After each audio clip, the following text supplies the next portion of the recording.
Hello friends, നമുക്ക് ഇന്നൊരു മെഴുക്ക് പുരട്ടി വെക്കാം. അതായത് ഒരു സാധനമല്ല, മിക്സ്ഡ് ചേർന്ന്. നമ്മളിപ്പോൾ ഒരു കിറ്റ് മേടിച്ചാൽ നമുക്ക് പല സാധനങ്ങളില്ല. നമ്മൾ സാമ്പാർ അവിയലും വെച്ച് കഴിയുമ്പോൾ ചിലപ്പോൾ 2 കോവയ്ക്ക, അല്പം ഒരു പയറ്, വെണ്ടയ്ക്ക, ഇതൊക്കെ ബാലൻസ് വരും. അപ്പോൾ അതെടുത്ത് ഞാൻ ഇന്നൊരു മെഴുക്ക് പുരട്ടി വെക്കാമാണ് മിക്സ്. ഇത് കിഴങ്ങ്, ഒരു കിഴങ്ങുണ്ട്, ചെറുതായിട്ട് അരിഞ്ഞാണ്. ഇതൊരു പാവയ്ക്കയുണ്ട്.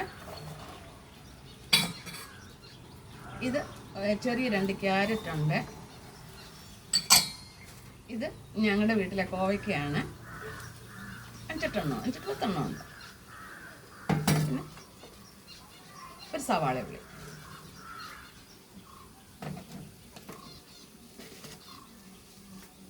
ഇച്ചിരി ഉപ്പ്,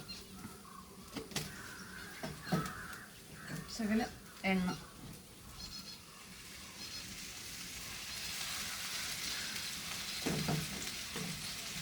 അല്പം വെള്ളം. ഇതൊക്കെ ഒന്ന് വെന്ത് വരണമല്ലോ.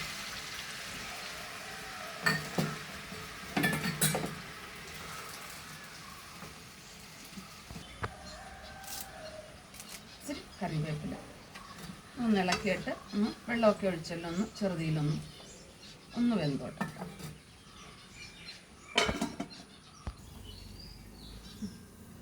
നമ്മുടെ നല്ല വെന്തെന്ന് തോന്നുന്നു.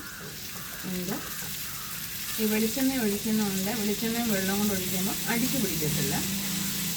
അല്ലെങ്കിൽ നമ്മുടെ കിഴങ്ങൊക്കെ ആകുമ്പോൾ അടിക്ക് പിടിച്ച് ഇരിക്കും. അതുകൊണ്ടാണ് ഈ എണ്ണയോടൊപ്പം വെള്ളവും കൂടെ ഒഴിക്കുന്നത്.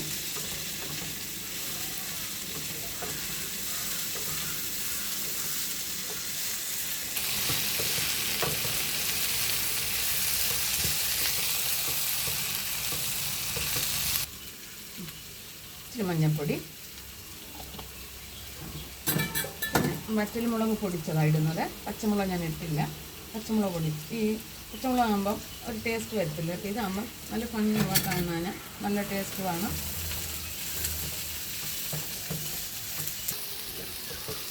നമ്മുടെ മെഴുക്ക് പുരട്ടി റെഡി ആയിട്ടുണ്ട്. ആദ്യം ഞാൻ ഒഴിച്ച അതേ വെളിച്ചെണ്ണയിലാണ് ഇത് കിടക്കുന്നത്. വെളിച്ചെണ്ണ വെള്ളം കൂടെ ഒഴിച്ചില്ലേ, അതേ വെളിച്ചെണ്ണയിലാണ് ഞാൻ ഇത് കിടന്ന് മൂക്കുന്നത്. വെളിച്ചെണ്ണ ഒത്തിരി ആകത്തിൽ ഇങ്ങനെ ചെയ്യുമ്പം നല്ലൊരു മെഴുക്ക് പുരട്ടിയാണ്. എല്ലാവരും ചെയ്യുന്നതാണെന്നറിയാം. എല്ലാവരും ഫോളോ ചെയ്യുക, ലൈക്ക് അടിക്കുക, ഷെയർ ചെയ്യുക.